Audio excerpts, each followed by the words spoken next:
Me pediram para citar a Igreja do Evangelho Quadrangular, então vamos lá. Antes devemos saber que tudo que veio dos Estados Unidos recebeu a herança e bagagem do Iluminismo e da maçonaria.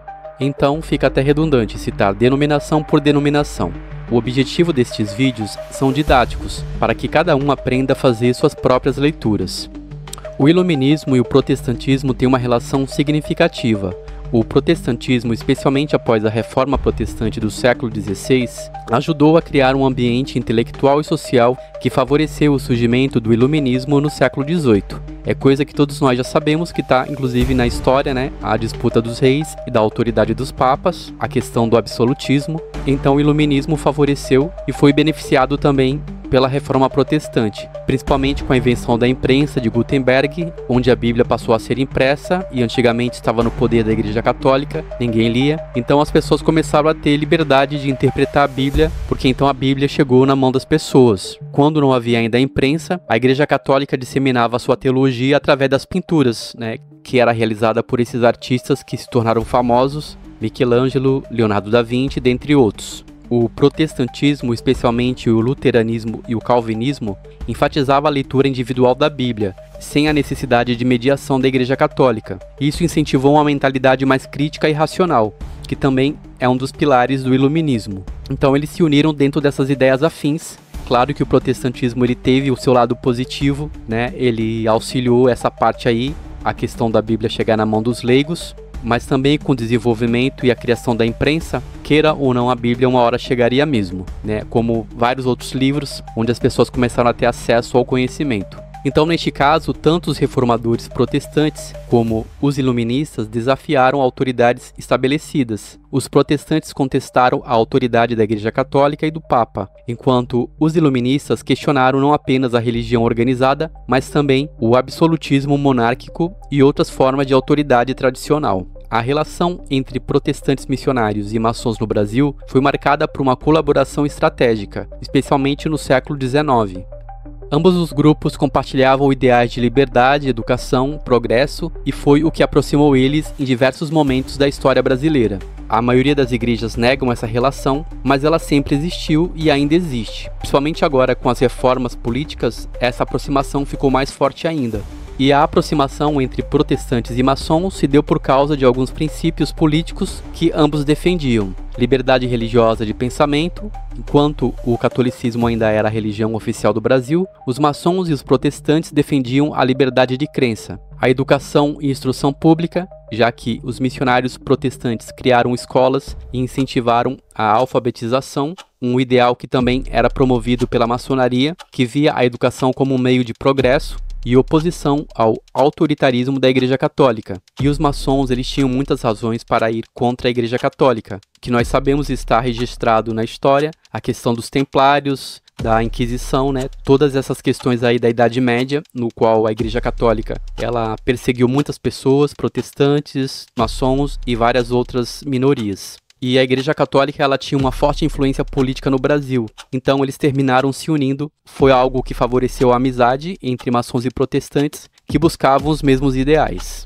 A maçonaria ajudou os protestantes de várias maneiras, incluindo proteção contra a perseguição da Igreja Católica e do governo, apoio na construção de templos e escolas. É aí que chega a questão do porquê muitos templos têm a marca inconfundível dos ideais da maçonaria e das suas simbologias. Nesses templos, né, nessas construções, influência política para garantir que os protestantes pudessem exercer suas atividades livremente. Então, a relação entre maçons e missionários protestantes foi consolidada por um evento importante, que foi a separação entre a Igreja e o Estado, em 1890. Quando a religião era unida com o governo, a autoridade do Papa era muito forte. Então, eles chegaram à conclusão de que Igreja e Estado deveriam se manter separadas. Isso, pelo menos, tem base nas Escrituras, pois Cristo ele realmente disse que devemos dar a César o que é de César e a Deus o que é de Deus. Então, não deve haver conexão entre a fé e a política. Igreja e Estado devem se manter separados. Mas só que, na concepção de Cristo, Igreja somos nós. Então, é uma coisa que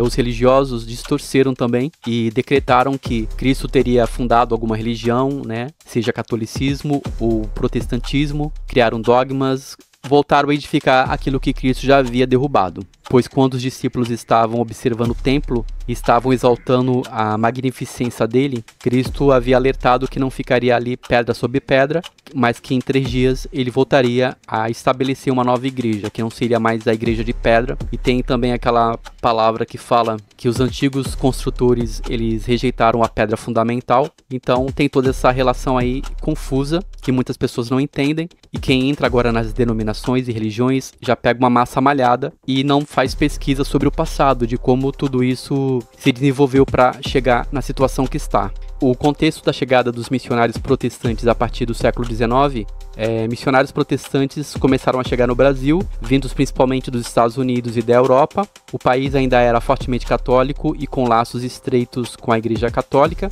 e via essas missões com desconfiança. No entanto, os protestantes encontraram apoio em grupos que compartilhavam valores semelhantes, no caso, os maçons. O problema é que essa amizade perdurou e ela nunca foi desfeita.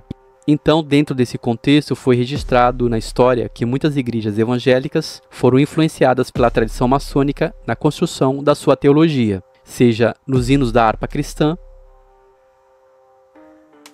ou na edificação dos templos.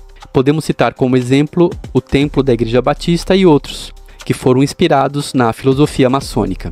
Quanto à Igreja do Evangelho Quadrangular, com certeza, essa denominação teve sua influência nesses ideais maçônicos, já que teve sua origem nos Estados Unidos em 1923, com a Fundação Angelus Temple em Los Angeles, na Califórnia.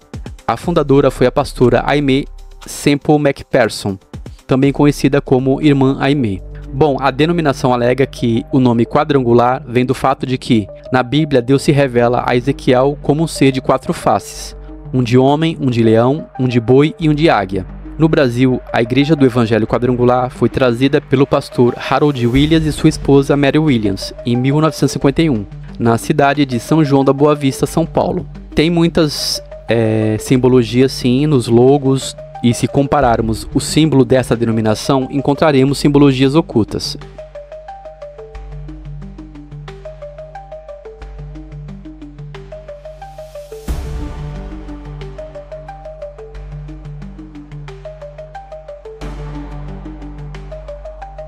Mas e você? O que você pensa dessas informações? Deixe suas considerações aqui nos comentários.